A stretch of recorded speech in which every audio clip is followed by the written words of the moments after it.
সকালবেলা ঘুম থেকে উঠে যাবতীয় কাজ সেরে চান করে কিন্তু চলে এসেছিলাম রান্না করতে। আর আজকে রান্না করবো মাছের মাথা দিয়ে বাঁধাকপি। তাই দেখো কত বড় বড় মাথা এনেছে আমার বর। আর এখানে করছিলাম কিন্তু ছেলের ঝোল।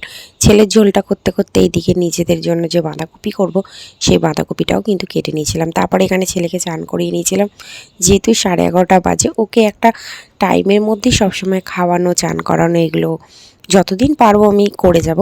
তারপরে ছেলে চানের জলটা ফেলে ওয়াশিং মেশিনে কিছু জামাকাপড় কাচতে দিয়েছিলাম প্রায় 1 ঘন্টা আগে।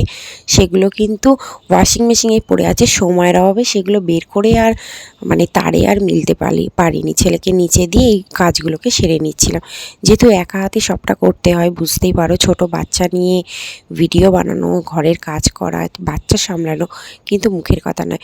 অনেকে অনেক কথা বলবে, কিন্তু তাদের কথায় কিন্তু আমি কান দিই না। সো হোয়াট, যে যা বলছে বলে যাক, আমি নিজের মতো থাকি, তবে কিন্তু খুব ভালো আছি। তারপরে দেখো রান্নাবান্না শেষের পর গ্যাসটাকে খুব সুন্দরভাবে ক্লিন করে নিয়েছিলাম।